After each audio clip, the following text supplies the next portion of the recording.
As for October 30th, it's there's a lot of speculation about things, but the other thing that it does, it creates uncertainty, and that doesn't help the economy. Thursday, September 12th, 2024, Maneco 64, home of alternative economics and contrarian views. Lately, I've been getting a lot of questions from people, be it at the golf course or anywhere else, about the upcoming budget here in the UK on October 30th. There's a lot of debate about what the government is going to do, how they're going to punish savers, how they're going to punish people with quite a bit of wealth, how they are going to punish even people who don't have wealth. And what I'm going to do today is talk about not just the UK, but the West in general, and the fact that big government is on the back foot, and they're going to continue to try to muddle through this situation that we have, that has been accumulating for about a century, I would say, in the US, and a little bit over a century here in Europe and in the UK in particular.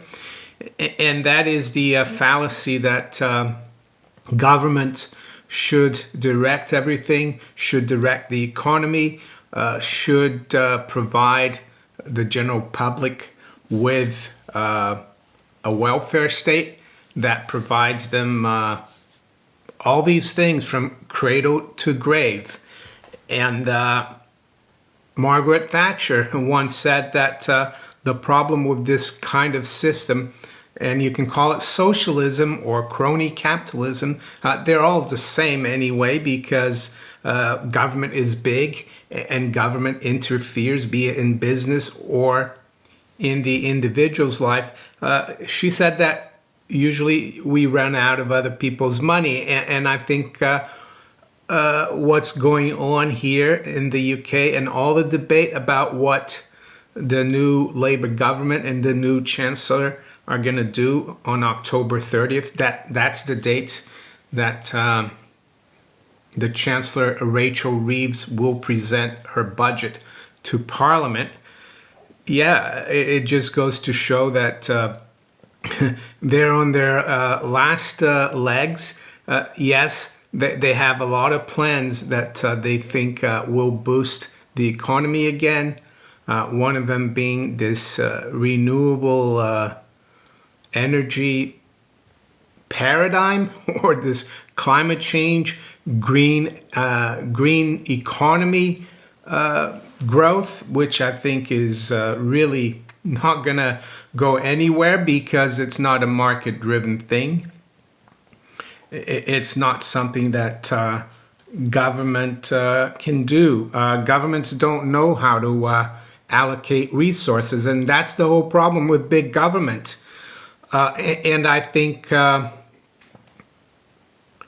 the best they can do is to try to muddle through and to keep debasing the currency as gradually as possible, so that people don't, there's that old analogy of if you put the frogs in a boiling pot of water, well, you put them in a pot of water, you turn the heat slowly on, and they stay in the water, but then it comes to a point, if the water starts getting too hot before it boils, a lot of frogs are going to jump off. And that's what they're trying to do here.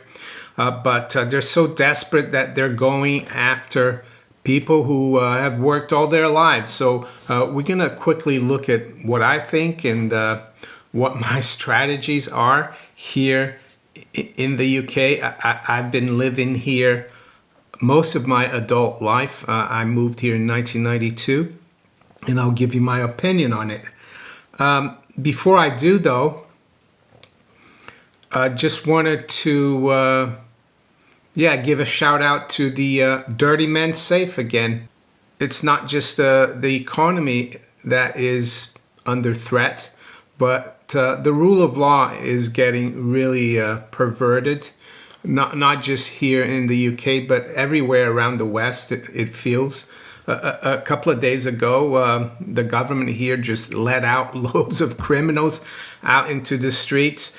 So I think it's more important than ever to try to keep some of your valuables safe, and that's why I'm affiliated with Dirty Men Safe. You can keep whatever you want in there, be it your precious gold and silver coins or bars, documents. Even for those of you who are into crypto, you can keep your crypto hard wallet there. And yeah, if you haven't gotten one yet, consider it. I have a link below in the description, and if you click on that link, you will get 10% off. And yeah, they ship everywhere around the world, to the UK included, and the US, of course. And you also get a special gift if you get one. So back to not just the UK, but I see the EU as well as having a lot of problems. During the pandemic, the COVID pandemic, the EU itself, not the individual countries in the EU, they borrowed 350 billion euros to fight the effects of all the stupid things they did, like locking people up and closing businesses down. But of course, that was an engineered crisis, and usually the EU doesn't have the power. The EU itself, the European Union, does not have the power of the purse. So this was an exception. But this debt is coming due, and they need to find a way to pay it back, or preferably for the big statists to roll it over. But countries like Germany are totally against it. Germany is very fiscally conservative, mainly because their currencies, the German currency was destroyed twice in the last 101 years. And yes, they're very careful about those things. But I saw that Mario Draghi, the former president of the ECB, former Goldman Sachs man, former caretaker prime minister or dictator of Italy, because a caretaker prime minister is not really elected, he came out and said that we got to double up. Let's go from 350 billion debt. Let's not roll over. Let's roll over 800 billion and go big. But I'm not sure if that's going to get off the ground. So that's just an example of how these people think. And here in the UK is the same thing. We don't have a big debt due, but what we're doing right now is paying the Bank of England billions, like 20 billion or more a year, for their losses for all the bonds they bought through QE during not just COVID, but back to 2008. And it's all the people who are paying for this. But I want to go back to socialism, big government, corporate cronyism. Yes, you might want to call it fascism. It's the melding of the state and big business. It's not just the welfare state that is making sure that we run out of people's money, right? And I'm not here to blame the current government. It's only been in power for a little while. And I blame the whole political class, and it goes back, as I said, over 100 years. Prior to World War I, another crisis, probably a needless war, of course, they wouldn't have been able to fight that war hadn't they dropped the gold standard, or basically defaulted, allowed all the banks to default, because Europe didn't have enough money to fight a war for 4 years. But prior to that, government spending was something fairly small. It ranged from like 5 to 10% of GDP. These days, it's over 50% in the UK. It goes up to 60% in Europe, in the EU. In the US, it's probably a little less. But yes, we've had this century of where government knows best, and the market, that you can't trust the market. It's kind of the main core or fundamental of Keynesianism. And I know some people will argue, well, Keynes didn't expect things to get that bad. But the problem with Keynes is that you start small and then you abuse it, right? And what do I mean by that? Well, the premise of Keynesianism is that a government would step in like it did in the 30s in the US. That's where it started in the US. Not just with FDR, but even with Hoover prior to FDR coming in. Government interferes in the market. Government doesn't want to allow bad businesses to be liquidated. Government doesn't want to allow banks to fail. Government doesn't want to allow people to lose their deposits that they put into banks irresponsibly. They always want to keep things from getting, basically they want to interfere so that people don't suffer because they want to get reelected. And unfortunately, this is where we are right now. And it went into overdrive after the '08 crisis. And that's why I'm not just blaming the Tories who were in power since 2010. I'm also blaming the Labour Party that was in power since 1997. They're all like to blame, and in the U.S. as well. You look at it doesn't matter if it's the Republicans or Democrats. The debt keeps going up. The deficit spending keeps going up.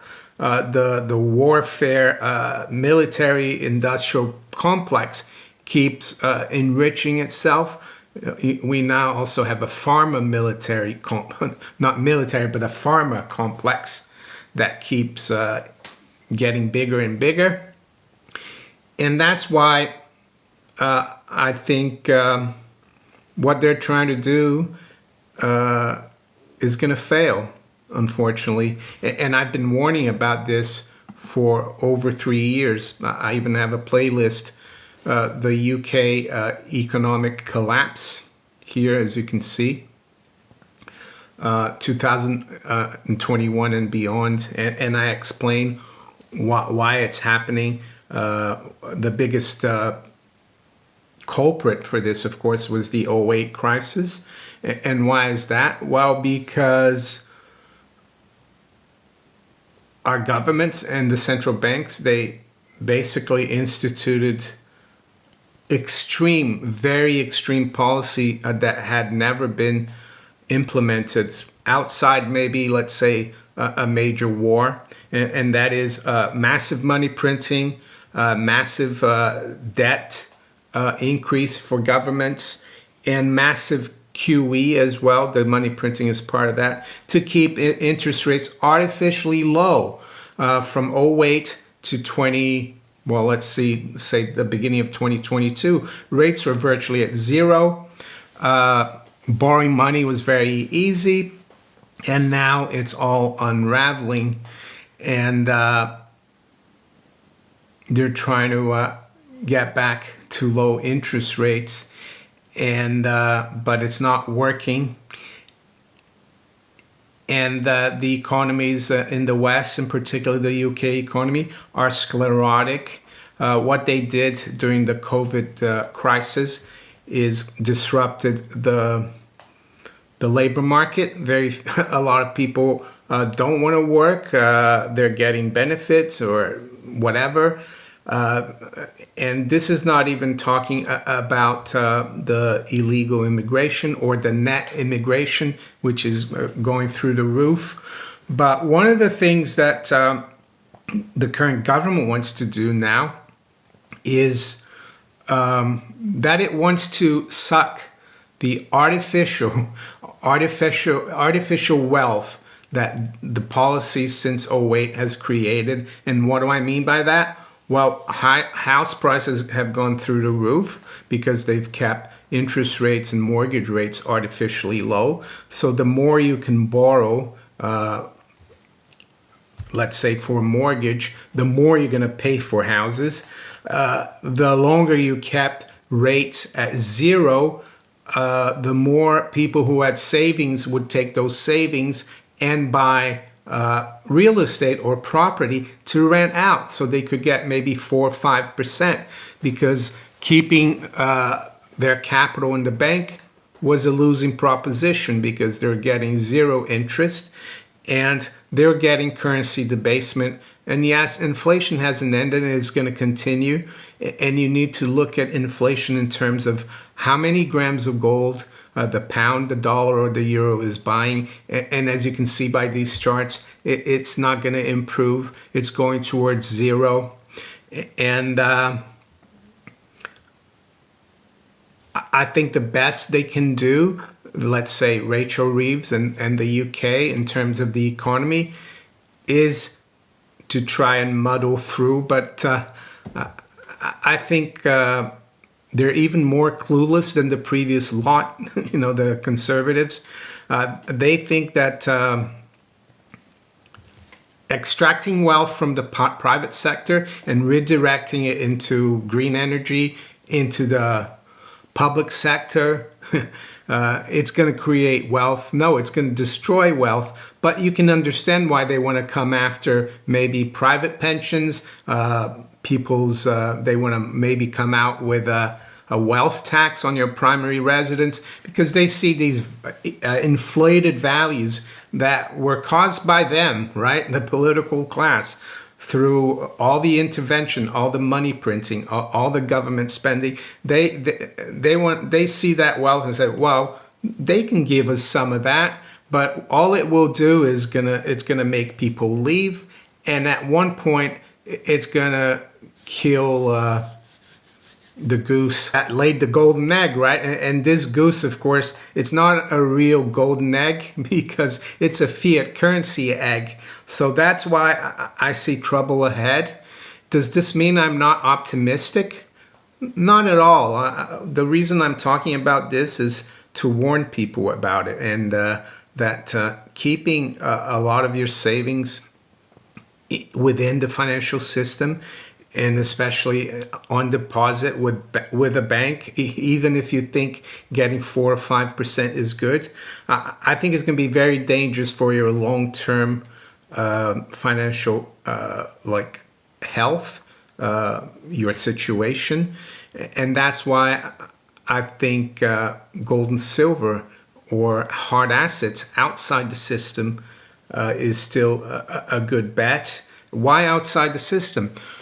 And by that I mean the financial system. Well, because it's harder for them to keep track of it, and harder for them to come after it, even though I admit when they'll get really desperate, they will try to come after everything.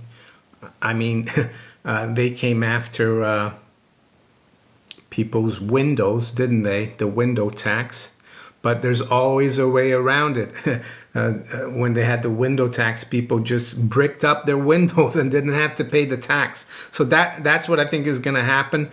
As for October 30th, it's there's a lot of speculation about things. But the other thing that it does, it creates uncertainty.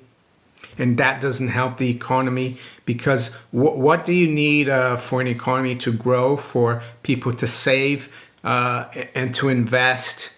And that's what socialists and statists, not just the Labour Party, but all politicians of all different colors or whatever, they don't understand that sound money and saving is really important. It's the people that save capital that are able to start businesses, and these businesses eventually will create jobs and opportunities for the economy. So having budgets like that where everyone's worried, it doesn't help planning for new investments, and it's going to hurt the economy. And who knows, we could have a change of government prior to the 5 years that they're supposed to stay, and then you get another crazy government and they change everything. So I think that's the most damaging thing that's going on right now. But that's a symptom of the fact that the economy is really in bad shape. So what do I think the solution is? Well, the solution is not any better in terms of pain, but it would be quicker, more painful. But it would mean that we'd recover and be able to grow again, hopefully. And that would be to let everything implode and get the government out of business, of the economy, cut the size of government. But I don't see that happening. I don't even see that happening if we were to get, let's say, a Reform Party government, which I think is highly unlikely in the political system that we have in the UK. So what am I doing for myself, my family? Well, I'm trying to, yes, keep doing what I've been doing, because I've known for over 20 years that they were coming after the currency, because that's the only way to keep things more palatable for the government. The government debases the currency. It's able to service its debt with cheaper money, and it's able to keep going longer. It's able to control things more. And and that's why I'm holding on to, and hopefully once in a while stacking gold and silver. And the other thing about gold and silver in the UK, especially the coins of the realm, like sovereigns and Britannias, any gold and silver coin that is minted in the UK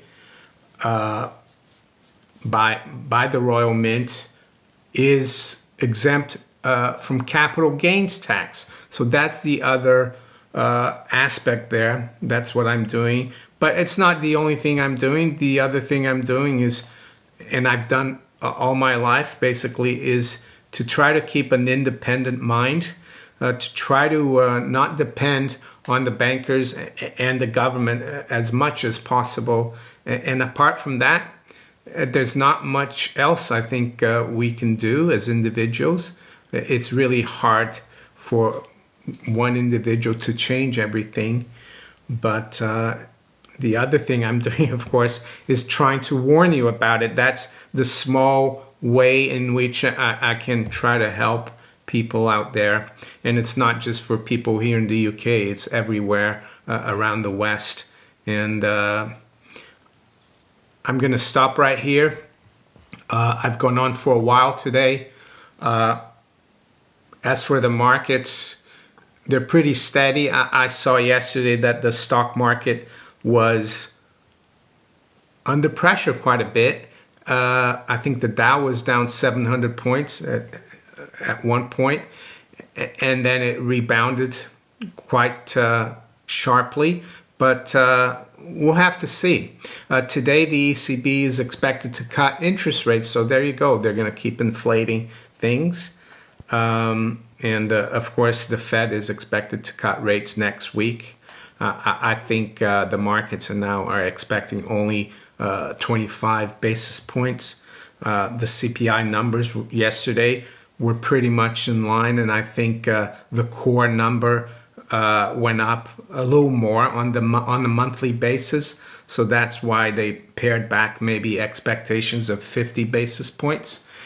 And here in the UK, I guess one thing about people who have big pension pots or a big valuable property is maybe not to panic and do things maybe in a more level-headed way, because we don't know. what will happen exactly on October 30th.